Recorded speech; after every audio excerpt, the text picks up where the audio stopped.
everyone, welcome. Very good to see you as always. My name is Alicia and today we are chatting about perfumes again.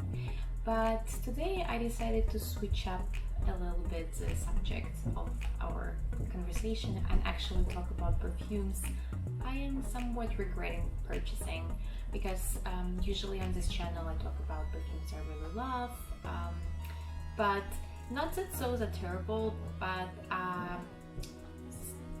actually all of them were blind buys, and as we all know, sometimes blind buys can be not what we expected, and I guess that's what happened for me. So just because it didn't work out for me doesn't mean that they're not gonna work out for you, and I will explain why I don't really enjoy wearing one on other perfume. So I have 4 of them, and without further ado, let's dive in. So the first one I'm going to show you is Lady Gaga Fame, quite famous perfume from Lady Gaga, and it's famous because of its bottle and actual black liquid in it, which got me very intrigued. Now, first of all, I really love Lady Gaga. I like her personality, so I expected something very scandalous and extravagant. That's what it looks like from the bottle, but it's not quite that. So there's some apricots and some sweetness to it. Let me actually tell you the notes. So here we have floral notes, some honey. So we have belladonna, we have orchid, jasmine, saffron, apricots, and honey. So definitely smell some flowers, definitely smell some apricots and honey, but everything is quite subtle. It's none of the notes are really outstanding or like grabbing your attention. Everything is just like very mellow and soft and just not what you expect from this perfume. I think it's a great spring summer fragrance and it sits very tight to your skin, so you're not gonna make the big entrance into the room once you're wearing it. But overall it's a very pleasant fragrance. It's just, I would say it's more for like everyday casual use and not what I would expect from Lady Gaga. Then another blind purchase of mine was this Juicy Couture I Am Juicy, and let's see what we have here in terms of notes. It's very sweet fragrance for sure. Even I love sweet fragrances, but even this one is kind of sweet for my taste. So we have here passion fruit, raspberry,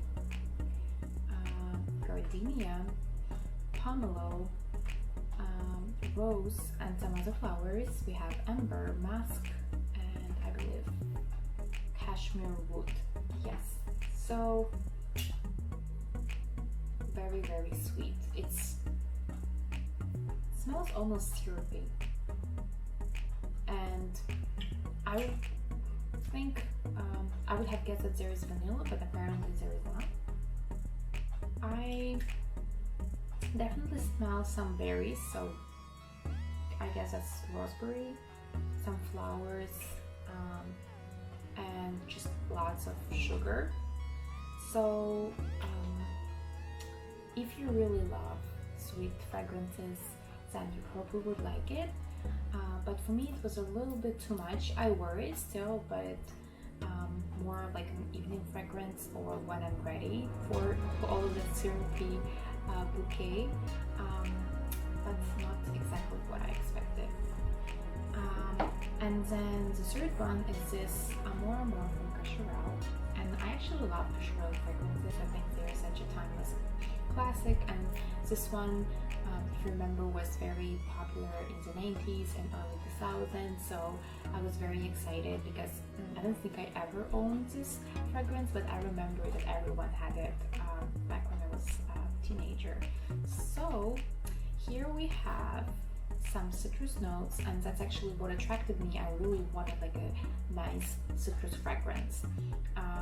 And we have here blackcurrant, vanilla, orange, apricot, grapefruit, bergamot. We have some flowers, some white flowers such as jasmine and lily of the valley and lily of rose, tonka bean, amber, cedar, and musk. So this is quite a complex fragrance, and it doesn't really smell strong or anything like that. Again, just like the first fragrance I showed you, it sits very close to the skin, and I cannot even smell it on myself, but when I wear it, a couple of times people told me, oh, is it Amore from Couture? And I said, oh, how did you know? I can't even smell it. So I guess it does smell, it's just I don't smell it myself. But also, it's not as citrusy as I expected it to be, even though, you know, it has here grapefruit and lemon and all of that, but it's not that citrusy. I don't even know in terms of like season, I cannot really define. I think you can wear it all year around, but I would describe it also as spicy, even though there is not really any spice in it in terms of, you know, actual description and notes. But I can definitely smell it, and it's just interesting. It's unique in its way, so if you like something very unique, I would definitely pay attention to that. But it's just the fragrance itself doesn't really work for me, just like on a rare occasion. And then the final fragrance I will show you for today, I think I mentioned in one of my last videos, is this CK Into You for her. Quite a pretty bottle. And this is another citrusy fragrance. So here we have bergamot, pink grapefruit, red currant leaf, orchid, cactus, amber, vanilla, and cedar. So this one is actually closer to what I thought it would be. So first sniff, it's just very citrusy and sort of floral. I don't really smell vanilla or amber that much. And then once it's actually on your skin, it kind of smells like your second skin. Like, you know, when you use like a nice soap, that's kind of what it smells to me. And I think it's perfect for summer because it's like very subtle and soft, and somewhat refreshing due to the citrus notes. But again, I don't really smell it that much on me. It's also, I mean, at least on my skin, it's a little bit soapy. So I think if you don't mind that, then definitely, you know, consider this one. And I also got a pretty big bottle, so it takes me a while to actually use it up. But this one I actually use, I guess, the most among the rest of them. The ones I showed you, I actually kind of like it, but not my favorite. So that was my selection of my buys, which I sort of regret purchasing. I hope that this was helpful, and if it was, please let me know by giving me a big thumbs up and let me know down in the comments below. And don't forget to subscribe to my channel, and I will see you very soon. Bye bye.